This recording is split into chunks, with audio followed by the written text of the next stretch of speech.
asalaamaaleykum.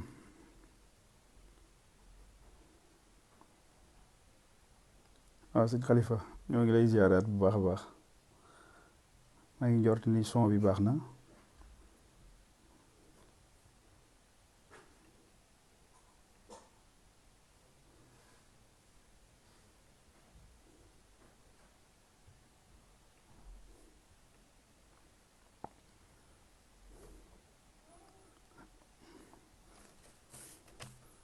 soxna li Fall Samba Suna maa ngi lay ziar bu baax a baax. da ngeen dafa giite yi bàyyi leen ngeen tawfeex bu baax. soxna Yacine ñoo ngi leen di ziar bu baax sëñ Mansour. gaa yi nga xam ne dugg si nañ xam naa ñu taaxirlu tuuti rek ba nit ñi ñëw comme ça ñu def ak yéen benn waxtaan bu ndaw rek. soxna Yacine ñoo ngi ziar bu baax a baax. sëñ Khalifa Khalifa Babacar dafa ziar bu baax a baax.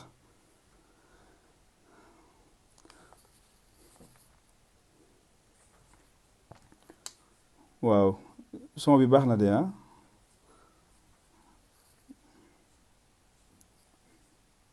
son bi baaxee. waaw sëñ Basiru ñaaroon na ñoo leen di ziare bu baax a baax. son Ayda delloo ziar maam Cheikh. bu son bi baaxee rek mën nañoo tàmbali waxtaan xam naa ni waaw salaamaaleykum wa rahmatullah. kon ñi nga xam ne ñoo ngi ñuy seetaan ñoo ngi leen di nuyu waa Sénégal mais di nuyu waa Louga particulièrement di jégalu bu baax a baax nag ci qualité son bi wala qualité vidéo bi. dañ ko def rek naturellement pour barkeerlu wala sax wax ci li nga xam ni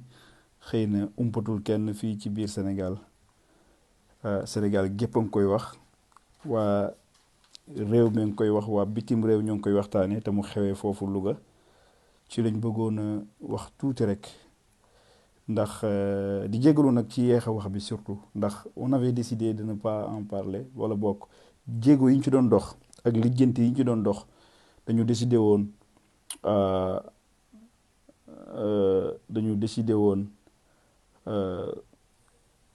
def ko ci suuf rek te bañ koo def parce que xam nga bu fekkee da ngay nekk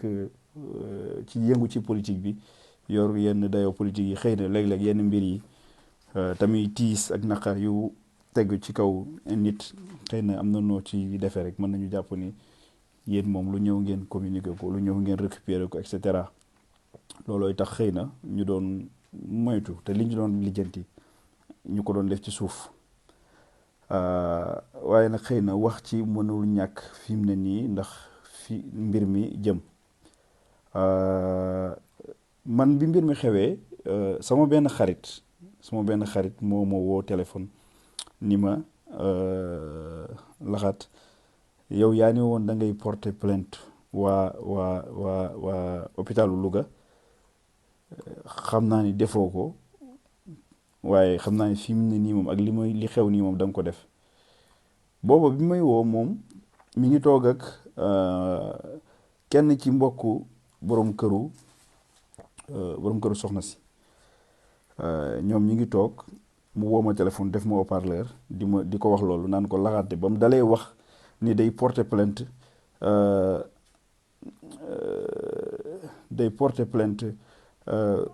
waa hôpital yàgg na te loolu bi ma koy wax sama xarit boobu noonu su ma déggee ak ñi ma dégg ak ñi ko xam xëy na dinañ xam li may wax. ndeysaan dañoo bokk aussi beneen xarit ñuy ñetti xarit yoo xam ne xëy na ñun xam na ñu bari xam nañ ñu ñooy ànd suba ngoon gu teg bëccëg. dafa amoon moom sama beneen xarit bi dafa amoon tout tànk tuddee ko moom ndeysaan su ma rappel sax avant mu koy tuddee ñu ngi si doon débattre di wax naan man la koy tuddee wala moom la koy tuddee mu tuddee ko moom. ak si muy lu rafet entre xarit mais li yàllay def tout tànk bi tawat ñu yóbbu ko hôpital Louga boobu noonu. ma ñëw fa ñu ànd hôpital dem fa ñu profité nag di visiter hôpital bi daal di xool ana nit ñi nu ñuy organiser woog nu ñuy liggéeyee. yàlla dogal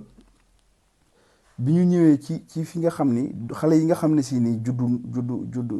dañoo juddu te matuñu ñu nekk ci ay couveuse bi ñu ñëwee di leen xool dañoo ñëw foofu noonu nekkuñu en surveillance kenn nekk fa quoi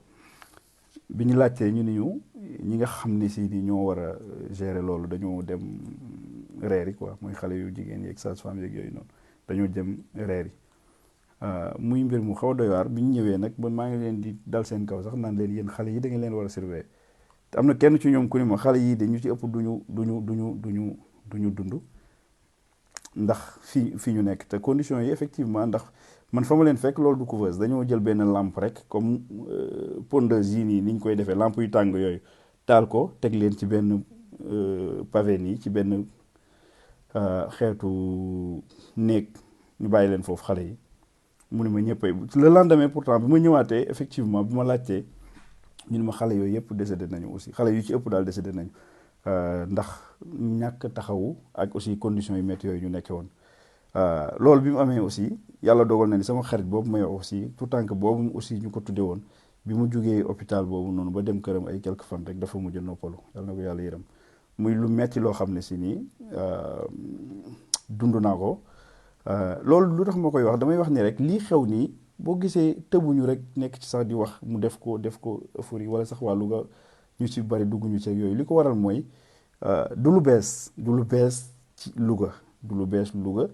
du lu bees aussi ci Sénégal ndax képp koo làmb rek am na mbokkam moo xam ne dund na loolu wala am na ku mu xam koo xam ne si ni dund na musiba bu mel noonu ci biir dëkk boobu ci biir Louga te yaakaar naa ne aussi bu ñuy wax Louga dañuy wax Louga waaye Sénégal gi yëpp aussi mën nañu wax ni c'est la même chose nit ñi nii la ñuy dundee ci hôpitaux yi noonu difficulté yi nga xam ne am na ci cas bi nga xam ne moo am Louga ba lii xew ci xëy na dama naan xëy na nattu la waaye nañ ci sant suñu borom ndax comme permettre na nit ñi am benn niveau de conscience ci lu mel nii ba mu toll fii man dama ciy sant yàlla ndax dama ni vraiment jot na ñu xam ni doomu aadama suñu borom lu da koo fonk te doomu aadama aussi moo war a nekk priorité ci bépp politique booy def doomu aadama moo war a nekk priorité moo war a nekk au cœur moo war a nekk au centre donc kon feebar faju xiif lekk boo gisee dëkk yi nga xam ne moom développé nañu moom lañ def seen priorité loolu li mu nekk ay besoin primaire doomu aadama moo tax suñ dëkk yi rek ngay ñëw li nga xam ne suñu borom ci boppam da ko wàccoog doomu aadama yi nga xam ne dund mi ngi aju ci ak wér boo wérul tax boo wérul da ngay faatu dund mi ngi aju ci ak wér mi ngi aju aussi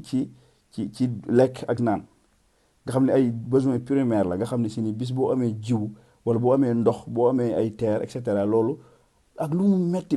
ça ne demande pas de la technologie ça demande pas xam-xam bu xóot ndax suñu maam yaa ngi ko doon def bien avant même tubaab yii di xam lan mooy industrialisation ak yu ni mel ñu ngi doon dund donc kon boo ñëwee suñu dëkk yu mel nii nga xam ne si ni da ngay gis ni besoin primaire yooyu noonu sax ay problème la fa donc dafa am lu ko waral en fait dafa am loo xam ne si ni moo waral jafe-jafe bi mais loolu sax xëy na dinañ ci ñëw parce que tey peut-être loolu du objet live bi mais live bi li ko tax a jóg rek li ma ci bëggoon a wax rek li ci njëkk mooy ñu naqarlu ñaawlu li nga xam ne si ni am na ci hôpital bi am aussi partout au Sénégal parce que am naa yeneen cas yoo xam mën naa ko nettali ci biir Ndakaaru mën naa ko nettali ci yeneen biir dëkk hôpital boobu noonu ñëw naa fa fekk naa fa man am naa benn jafe-jafe ak benn Jakarta ci mu yoroon oto ñu indi ko ci biir hôpital bi prise en charge bi moom mu leen di wax ni am naa mutuelle wala xam naa nangam maanaam kenn toppatoo kenn faalewu ko sax par rapport ak tout ça voilà et donc du coup cas yi bari na bu ñu ko doon wax fii duñu fi jógee mais liñ ci bëgg a wax tey mooy lu dajum réew la mais dañuy njort rek ni tey buñ ci jógee incha allahu danañ am beneen niveau de conscience ñun population bi benn exigence boo xam danañ ko am ak suñu diggante ak ñi nga xam ne si ni ñooñu ñoom lañ jiital ci suñu dëkk yi, ñoom lañ jiital suñu réew yi, ndax ñun dañ dul seen ay priorité. Seen priorité feneen la nekk, seen priorité ci ay stade la nekk, seen priorité ci lepp xaalis def ko ci ay terrain la nekk ak leneen mais ñun feebar faju xiif lekk da dul seen priorité. moo tax yii di xew di xew. loolu mooy point bu njëkk bi. Deuxième point bi nga xam ne nag bëggoon naa ko wax aussi muy dama bëgg ñu xam ne tey actuellement Louga lu tax moo génn di wax nii parce que personnelu hôpital bi am na ci 8 agents yoo xam ne si nii dañ ma wax léegi nii dañ leen a arrêté. Directeur général bi aussi dañ ko limogé. mais li ma bëgg a wax aussi waa population bi bu ko wax aussi autorités yi politiques yi bu ko wax aussi ministre Abdoulaye Diouf Sarr. C'est la 51e fois que ça arrive. Et chaque fois que ça arrive, même les mêmes solutions. C'est-à-dire que ni yabal naa benn mission mi ngi dem def na enquête ñoo ngi xool après mu limoger le directeur et cetera barki Demba Ndiaye fii ci Diourbel la yaxaar naa bi nga xam ne si nii am na benn maternité bu nga xam si nii dafa tàkkoon ba ay bébé noppalu fa. lan lañ defoon c'était quoi la solution nii lañ defoon n'est-ce pas dañoo limoger woon le directeur et cetera mais lan moo fa soppeeku. boo demaatoon nii matériel ya fa nekkoon moo fa nekk gestion ba fa nekkoon moo fa nekk administration ba nam doon doxee lay doxee lan lay changé tey jii nii directeur bi nga xam ne si nii moom certes sa responsabilité est engagée en tant que directeur mais moom ce n'est pas lui qui opère, ce n'est pas lui qui est en contact direct avec la population. lan lay changé te ñi ko xam sax mën nañu xam aussi sax ak góorgóorlu goo xam ne si nii mi ngi ko doon def de temps en temps et cetera. Donc pour wax ni en fait problème bi ce n'est pas ngeen changer ñu directeur, ce n'est pas ngeen changer ngeen jàpp ay Lougatois wala ce n'est pas ngeen indi fa ay mission mais et puis bu ngeen indee mission lan ngeen di wax en fait mission bi mën laa bëgg comprendre lan lay def ak c'est quoi ces enquêtes. Parce que aujourd'hui envoyé ngeen 3 missions xam nañ loolu le personnel sax ñi nga xam ne si ñi ngi doon liggéey ci hôpital bi ak ñi nga ak ci hôpital bi ak ñi nga xam ne si ni ñoo nekk autour ils sont complètement terrorisés parce que xam nañ ni am na ñu ci bëri ñoo xam ne si actuellement seen téléphone sur écoute la ko agent dig yi def di déglu pour xool enquête bi ba xam nangam ak nangam mais pour lan pour xool ba xam crime organisé la wala lan ngeen di enquête ba tax ngeen di def nit ñi sur écoute ba tax ngeen wala ngeen envoyé 3 missions di enquête lan ngeen bëgg a xam.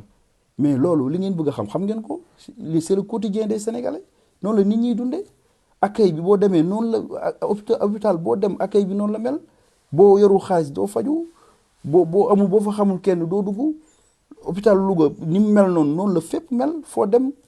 am naa sama mbokk moo xam ne barki dem rek la dem devant le procureur parce que accueil bi rek mooy ASP ya fa nekk rek bu ñu ñëwee dañ ko doon manqué respect ba mu jote fa ak nit ba ko faa duma police ñëw et cetera foo dem tension la parce que ñoom ci boppam dañoo nekk sous tension population bi nekk sous tension. Parce que si les moyens ne suffisent pas du tout te li Sénégalais yi li Louga war a xam Sénégalais yëpp xam ko aussi mooy hôpitaux de niveau 2 yi nekk Sénégal yëpp c'est yi nga xam ne si nii ñoo fa nekk état bi médecins yi fonctionnaires yi médecins yi kese lay prendre en charge loolu dañ ko war a leeral c'est-à-dire que ni les hauts fonctionnaires l'état bi di fay ay salaires. Tout le reste, c'est l'administration de l'hôpital qui doit le gérer. Ce qui veut dire que, à travers le conseil départemental. Ce qui veut dire que voilà, administration, le genre entreprise, le pouvoir de profit, face à une population très démunie, il y a moyen, dara. Qu'est-ce qu'on fait finalement? Moi, il y a ni bo faju bo yoru khaj do faju. boo xamul kenn duñ la prendre en charge et cetera parce que ñoom aussi dafa am ay lu ñu war a rattraper et cetera. C'est-à-dire que le problème li mu bëgg wax foofu mooy le problème c'est l'état du Sénégal. Problème bi du nit ñi nga xam ne ñoo fa nekk parce que nit ñooñu effectivement bon oui mën nañ ko wax c'est-à-dire que ni am na manque de conscience professionnelle mais loolu yëpp démb sama xarit am na su benn bu ko bind fii wax na ko wax na ni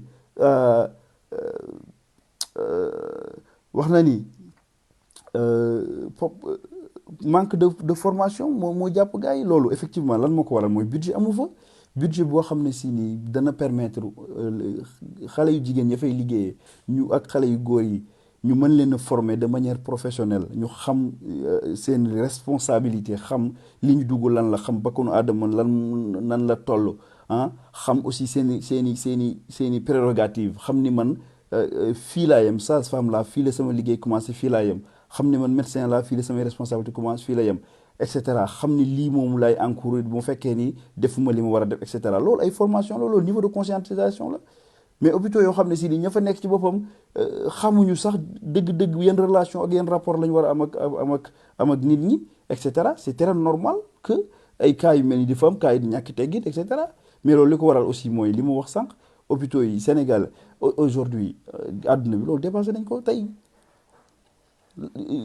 boo xoolee ay gynécologue boo ñëwee Louga boo demandé boo xoolee dëkk yu mel ne suñu dëkk yi benn gynécologue lañ lay wax naan la moo nekk ci tund bi yëpp jigéen ñi fa nekk ñëpp moom moo leen war a gérer et cetera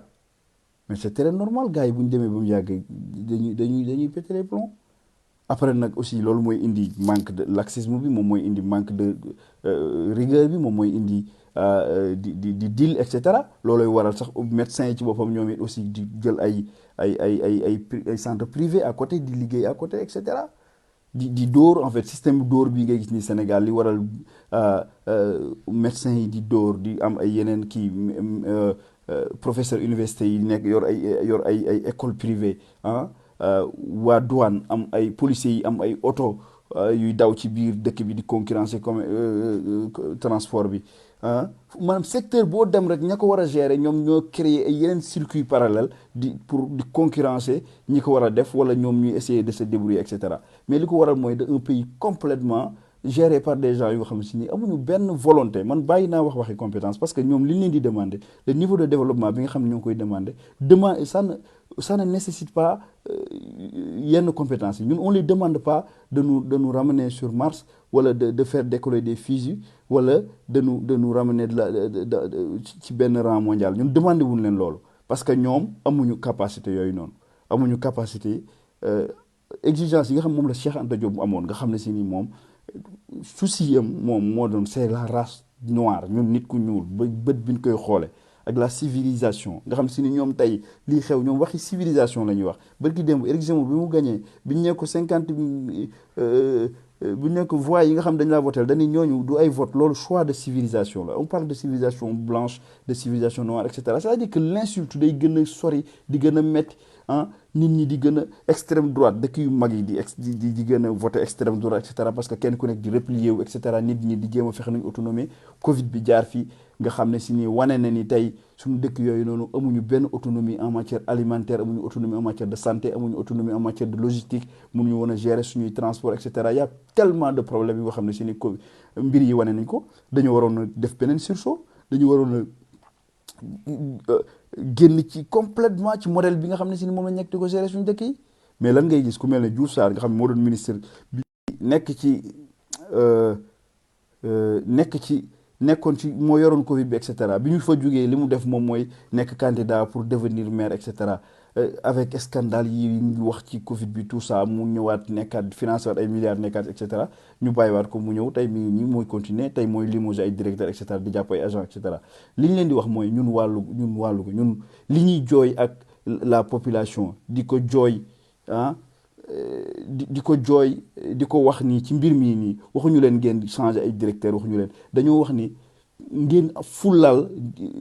population bi parce que aujourd'hui yéen Louga amu leen droit sax ñëw fa di fa def enquête wala di fa def quoi que ce soit xam nga lu tax parce que est-ce que Louga depuis 1960 ba tey amul benn hôpital boo xam ne si nii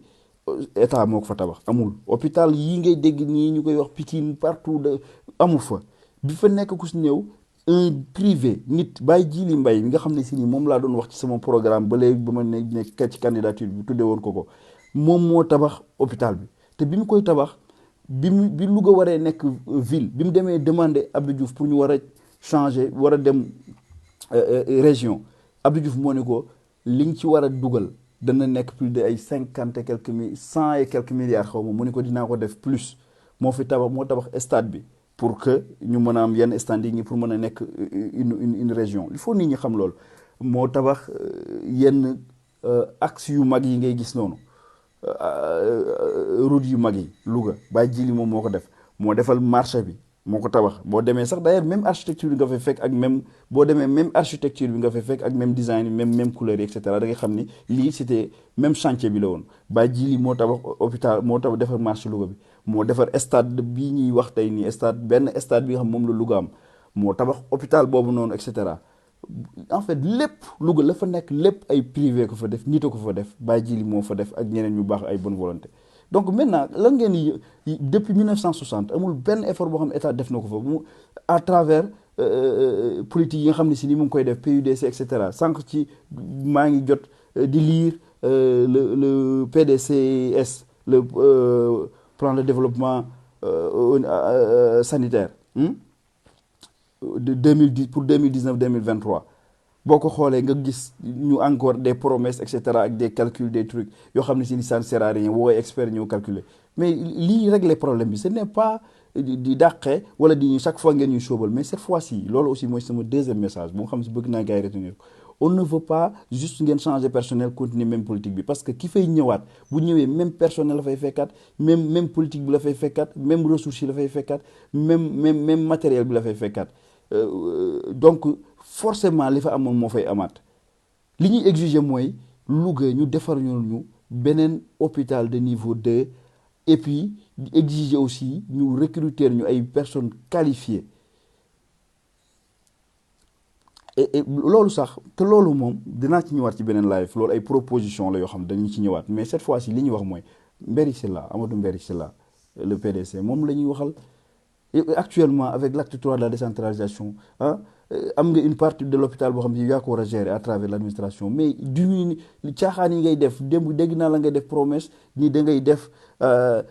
ngay créer benn turbine bu bees xaw ma c'est-à-dire que non priorité yi feneen la nekk turbine boobu ngay jël noonu da nga koy jël recruter ko ay du personnel qualifié recruter ko ay formateurs ñu ngi ci biir dëkk bi mën a former nit ñi xam fii partout dans le monde Lougatois yi foo dem ña nga fa foo dem ña nga fa qualifié très doué très intelligent et bëgg seen dëkk prêt pour def ko mais woo leen boo ñu woowee man en plus on l'avait proposé ça on l'avait proposé man ak sa premier adjoint waxtaan nañ ci ba ma ni ko y a une trentaine d'ingénieurs ak de Lougatois de la diaspora yoo xam si ils sont prêts à jàppale la ville boo bëggee ñu en termes de formation bu ngeen bëggee en termes d'accompagnement et cetera te ku fa indi ay matériel sax am naa sama benn xarit boo xam ne ngi Suisse nee na ma y a 2 ans bi mu indee matériel sax dañ ko refusé hôpital bi parce que da doon bouleverser seen budget yi parce que suñ ko dugalee dañ koy comptabiliser waat l'année prochaine bi ñëw duñ la jox et cetera même c'est-à-dire que y a tellement de magouilles y a tellement de problèmes que aujourd'hui problème politique la ñu am donc on parle aux politiciens Lougatois li ñu leen wax mooy exigeant loolu waxoon nañ leen ko ci pendant campagne bi exigeant ci ñi nga xam ne ñoom la ñuy tànn ñi nga xam bëgg nañ nit ñi nga xam si ni nit ñi ñoo leen intéressé doomu aadama moo leen intéressé c'est l'homme est au cœur am yërmande ci nit ñi mais koo xam ne si ni yow néegoo tëdd tey sa kon tëdd sa kër tëdd sa kër Almadi wala je ne sais pas où avec des milliards ci sa compte nit ñi di dee ak xiif nit ñi di dee ci hôpitaux yi nit ñi di dee comme des mouches et cetera amoo benn volonté mosoo def une proposition concrète bu campagne ñëwee nga ñëw dépenser ay milliards ñu farlaat la maire nga dem tëddaat Ndakaaru tu ne proposes absolument rien tu ne parles pas aux populations waxoo ak nit ñi mais sincèrement loolu lañ ni dafa vraiment dafa doy et cette fois-ci day permettre ñu enclencher ñu ma def liaison ci li nga xam ne si ni mooy ñëw élection yi di ñëw Louga na nit ñi am exigence seen bopp Louga amul lu nga xam ne si war na ko mën a jégaani fenn xale yi waroon a jàngi nañ mag ñi teel nañoo am jom dem bitim réew liggéey defar nañ dëkk bi li ñëpp kenn ku nekk boo ñëwee sa kër da nga xam ne fii am na nit ñi def nañ effort mais li ñëpp bokk la kenn deful dara nekku fa mais c'est n'importe quoi loolu nag la ñu wax ni mënutul wéy donc aujourd'hui li ñuy exiger mooy fermeté lu mel ni dootu fi amaat muy benn ñaareel ba aussi ngeen recruter personnel bu qualifié aussi proposer faire des propositions concrètes à travers le conseil départemental ngeen génn télé bu dem rajo wax ak nit ñi def des propositions concrètes bu ngeen ko mënul ngeen bàyyi ñi mën ñu def bu ngeen mënul la proposer c'est-à-dire que bu ngeen mënul la dugg ci biir dëkk bi analyser les problèmes proposer des solutions et demander aux Lougatois mais ni ko Ousmane Sonko di defee demander sax aux Lougatois de participer financièrement sur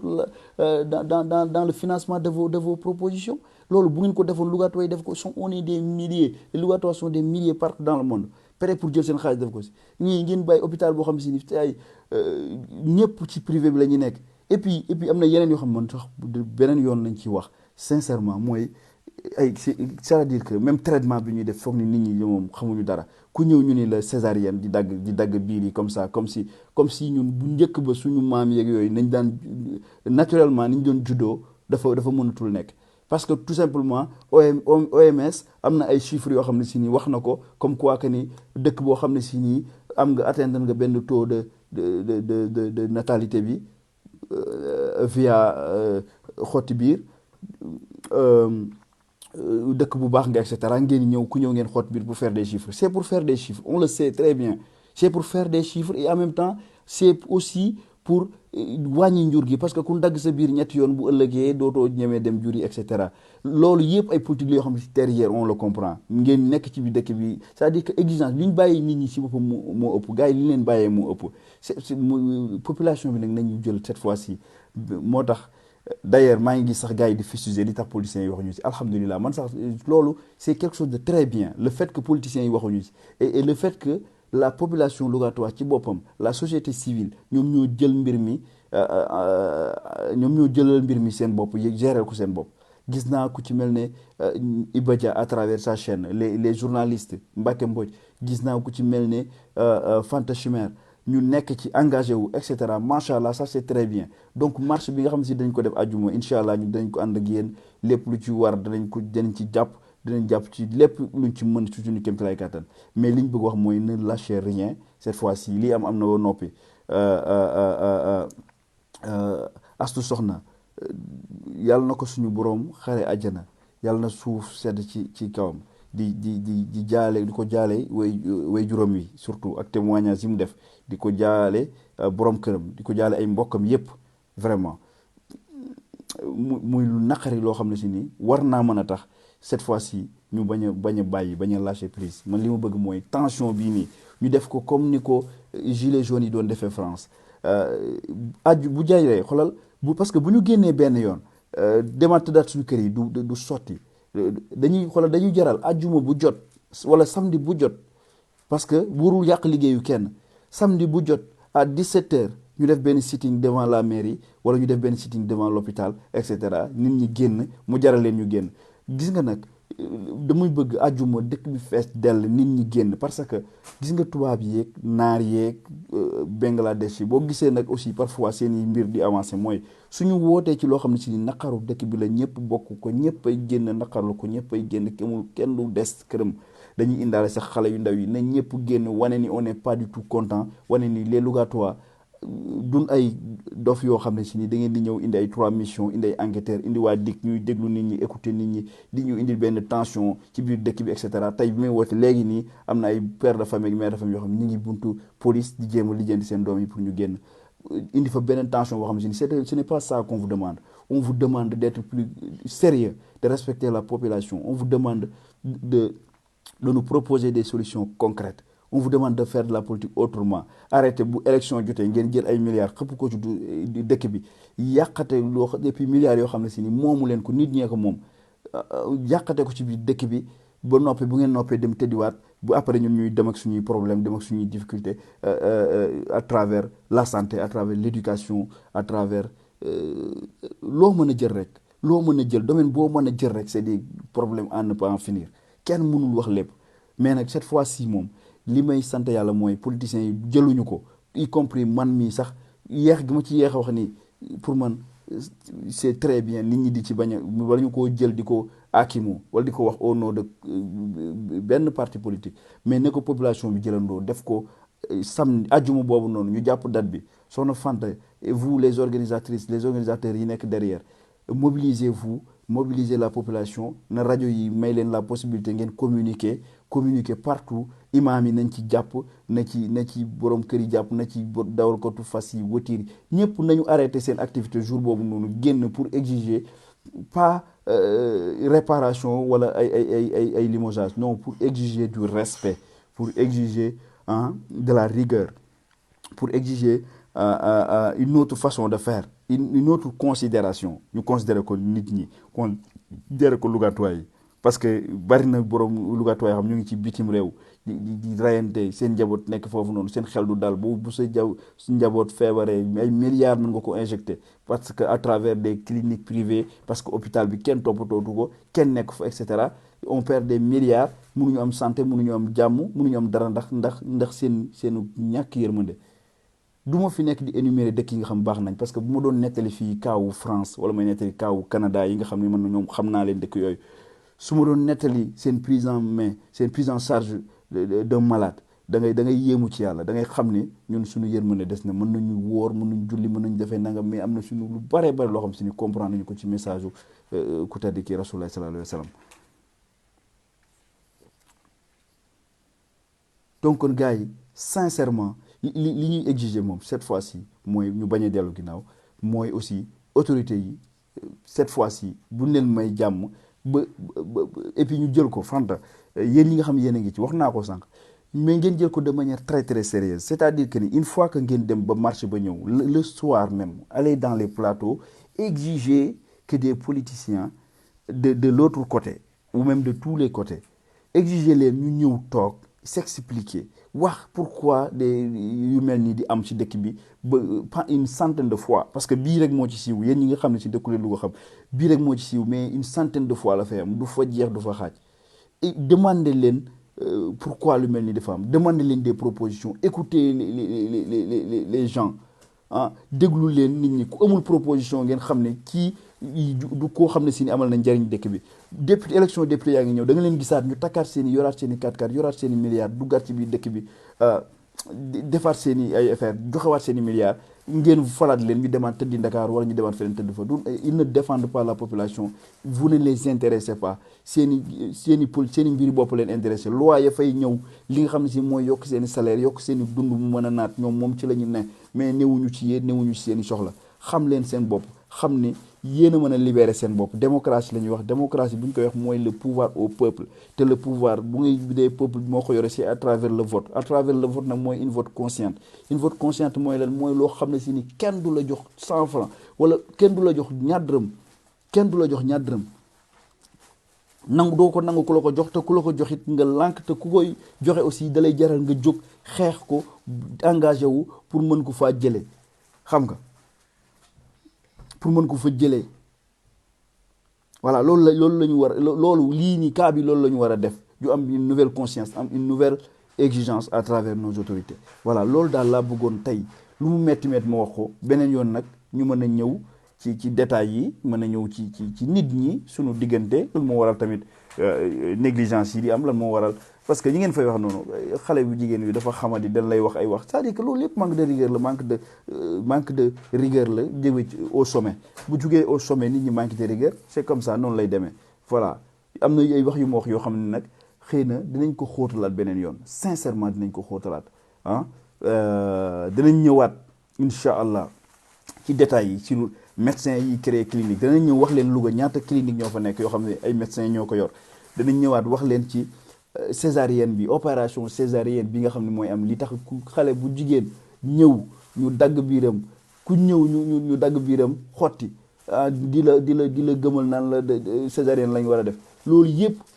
ay caaxaan la bu njëkk ci wanag yi la suñu maam yi daan nit ñi daan juddoo te amul am benn jafe-jafe te ba léegi fii nii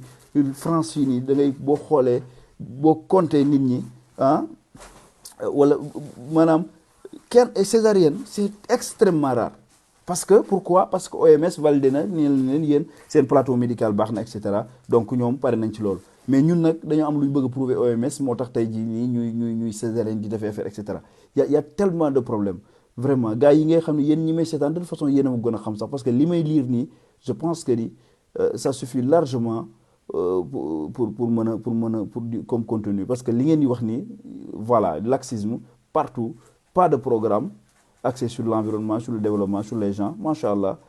voilà Bassirou Kane très bien maa ngi lay ziare bu baax a baax di la nuyu di nuyu Pape Moussa Sy ñooñu samay xarit lañu samay membre lañu yu nekkoon ci équipe bi ci à travers élection yi weesu vraiment gis nga te bi xoolee Bassirou Kane li muy wax nit ñi xam nañ leen voilà ay 12 millions benn meeting Moustapha Diop bu nekk 12 millions et quelques lay coûté benn meeting saa yoo ñëwee ñu naan la amul man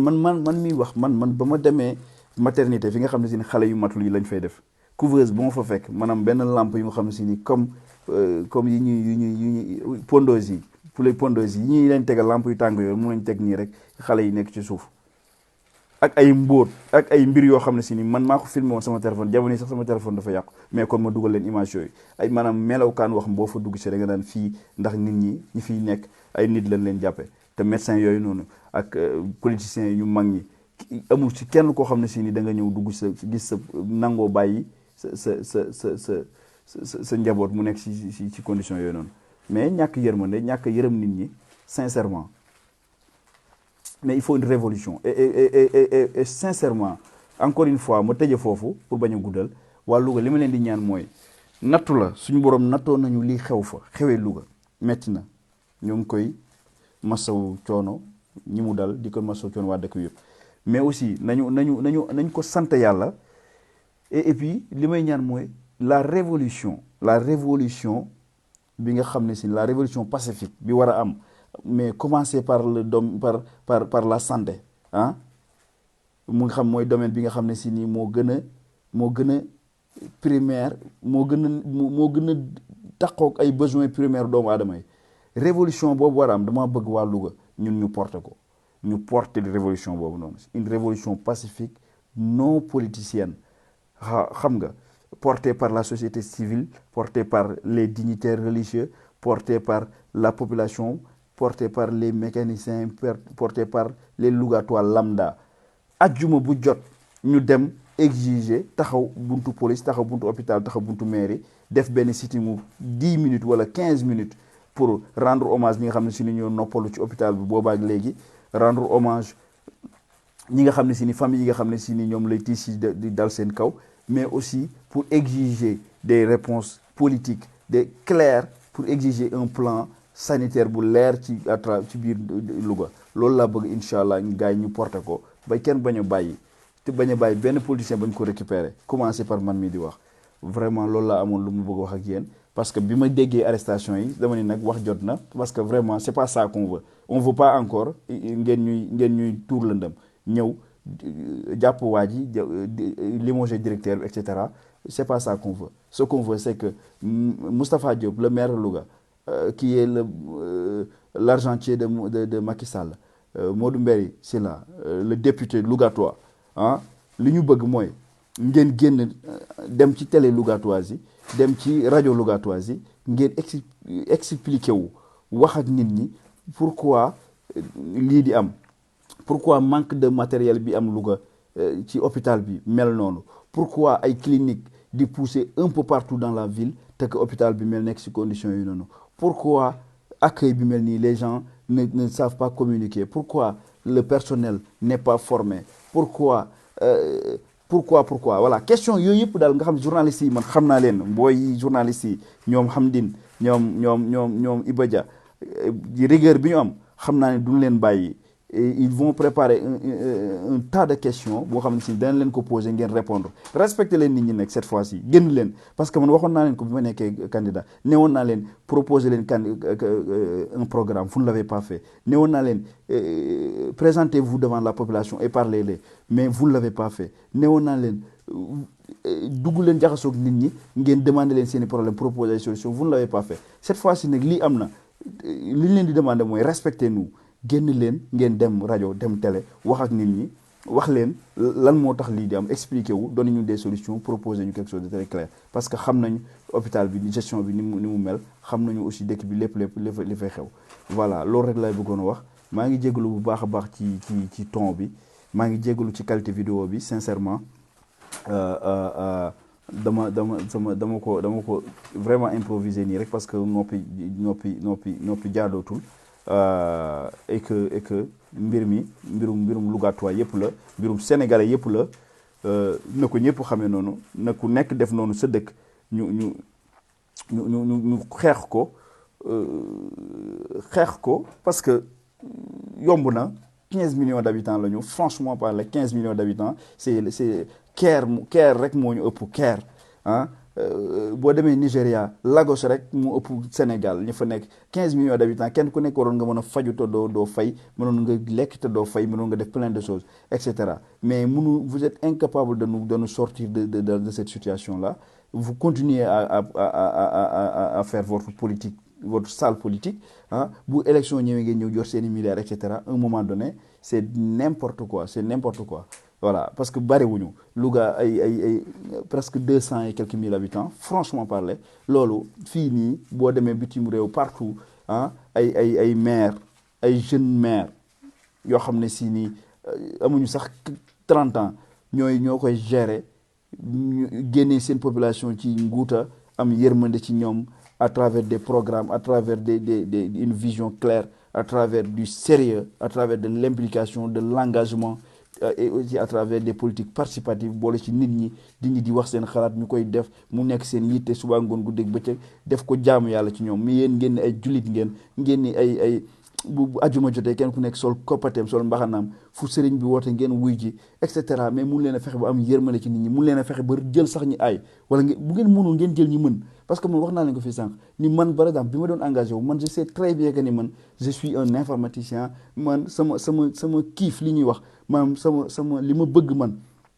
bu ma nekkee ci samay algorithme et cetera nekk ci samay mathématiques et cetera man maa ngi sama domaine mais bi may engagé wu je sais que ni c'était pas pour man dama ni y aura je me ferai entourer des meilleurs je me ferai entourer des et c'est ce que j'ai fait pendant la campagne je me suis fait entourer des meilleurs ñi nga xam à travers pour la communication pour la santé l'environnement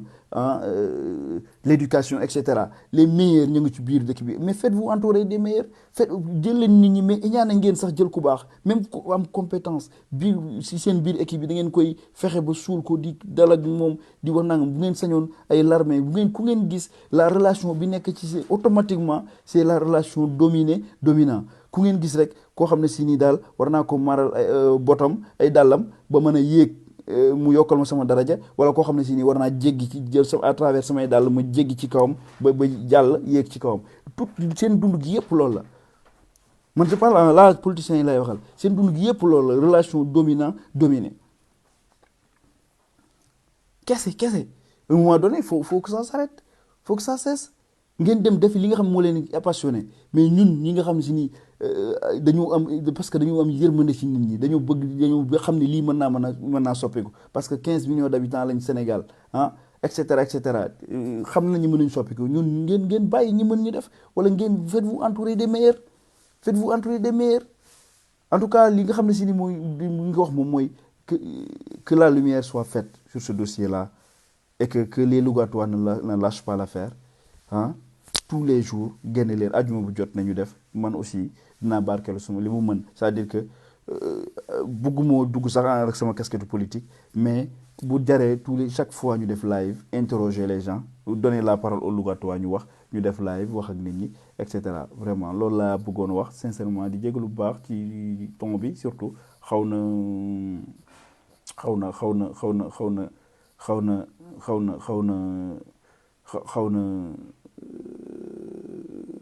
kawe tuuti di ci jégalu vraiment am na ñoo xam ne si ni bëgg nañu participer sax mais vraiment dama xamul nan la voilà mais dafa mel ni sama batterie ci boppam sax moo tenir retour quoi mais en tout cas beneen yoon mën nañ ko organiser ah incha allahu parce que fii maa ngi gis kàngam yi vraiment ñi nga xam ne si ni bari nañu xam-xam bari nañu xam nañu dëkk bi ñu ngi nii ñëpp a ngi suivre et cetera ñu ngi suivre ñooñu aussi bu ma leen mënee jox parole incha allah voilà Icon je sais pas comment faire ok peut-être ni d'accord c'est comme ça Icon ok autorisé waaw man nag sama batterie mi bëgg a faible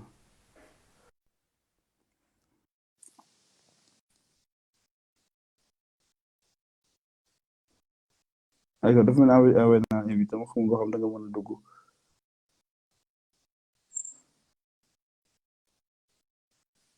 waaw dafa mel ni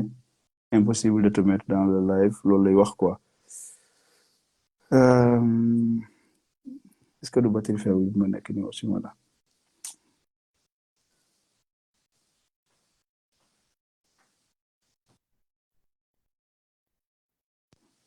ay kon dafa mel ne mi ngi lay demander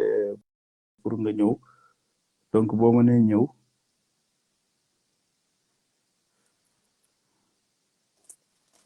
autoriser le secrétaire demander tac tac ouais ay kon maa ngi lay kii mais ñëwul kon donc bon c'est pas grave ah Pa Moussa si wala gars yi ah bu fekkee am na aussi ku bëgg ku ci am peut-être loo ci complété ah parce que gis naa ni gars yi may gis ngeen ni commentaire je pense que ni vous maîtrisez 1000 fois mieux le sujet hein, que moi.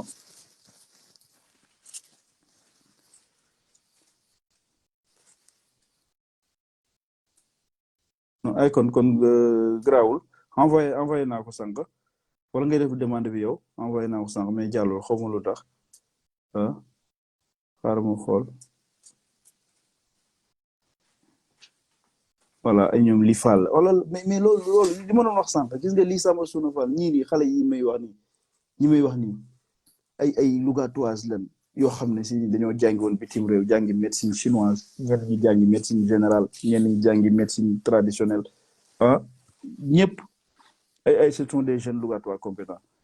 yoo xam ne si ni tey kenn jariñuwul ci ñoom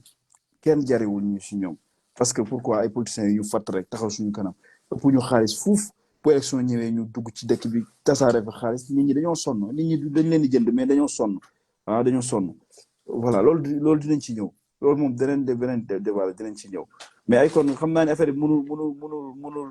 mënul nekk jàllul def naa une demande mais c'est pas grave beneen yoon rek kon amul problème parce que xam naa yow bëggoon naa vraiment nga participer parce que xam naa sa implication xam naa aussi sa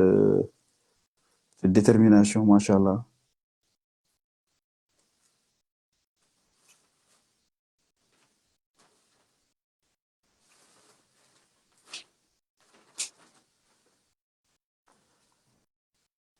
baax na waaw kon gars yi sama gars yi ñoo ngi yem foofu kon di jégalu bu baax di jégalu ñëpp di baalu ñëpp ak bu fekkee wax ji tamit am na ci ay rëcc ñu xam ne doomu aadama moo matul su fekkee li ci jegit ñu sante ko suñu borom nga xam ni suñu yéene rek moo yaatu ci dëkk boobu ci suñu dëkk bi nga xam ne si ni mooñu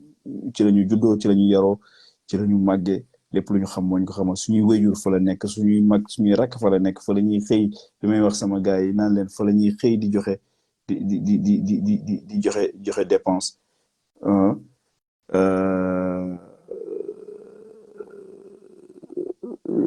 donc vraiment li fa am metti nañu mënuñu ci liñ ci mën daal mooy lii aussi parce que def nañu aussi liñ mënoon demander nañu aussi à ce que ñu jox ñu les commandes nii la demee nii la yàlla dogal bi yoon nag yemul ci benn peut-être élection yeneen yaa ngi ñëw député yaa ngi ñëw et cetera man nag waxuma sax parce que dama ci engagé wu quoi sincèrement ñàkk engagé wu laa gën a jege foofu que engagé wu mais li may wax mooy ak ku mën a doon ku mën a nekk candidat na nekk koo xam ne si nii il va vous représenter dignement na nekk koo xam ne si nii il sera suffisamment compétent pour faire des propositions qui sont adéquates avec la situation de la ville xam nga pour que les choses changent une bonne fois parce que c'est une ville qui n'est pas difficile à gérer les gens sont prêts à donner des milliards aujourd'hui il y a beaucoup de projets sax yoo xam ne c'est en cours peut-être dinañ ci ñëwaat des projets qui regroupent des locatoires prêts à investir dans la ville yooyu mu waxoon nañ ko annoncé nañ ko aujourd'hui ñoo ngi ci les experts ñoo ngi ciy liggéey et cetera dinañ ci ñëw voilà mais ce qu'on demande mooy qu'on soit beaucoup plus exigeant que buñ leen bàyyi dara voilà commencer par le PCA Modou Mbéry Sylla commencer par monsieur le maire Moustapha Diop commencer par autorité administrative yi autorités yi ñoom préfet gars yëpp et puis le ministre de la santé aussi le ministre de la santé Diouf Sarr moom bu amoon jom mooy njëkk a démissionné ñëpp te bàyyi di dàq ay directeurs et cetera c'est la 51e fois comme ni ma ko waxoon sànq muy dàq ay directeurs ça ne sert à rien du tout voilà sama xol nag dafa jeex moo tax chaque fois mu demee bay conclure rek damay ñëwaat ci wax ji mais jégalu bu baax a baax jégalu bu baax a baax kon ñu yem foofu rek incha allahu ba beneen yoon di leen ñaanal koor jàmm di ñaan message bi nii fekk leen ci jàmm fekk leen ci ay tawfeex suñu borom nangu ñu suñu jaamu yàlla ci weeru koor wi defal ñu ci lu kawe suñu jot suñu yiw mu làqal ñu ko fu yàqu yeggul doolu ñu sutura doolu ñu tawfeex ci ku mu mën a doon ñoo ngi leen di ziar bu baax a baax jërë ngeen jëf asalaamaaleykum wa rahmatullahi taala wa barakatuh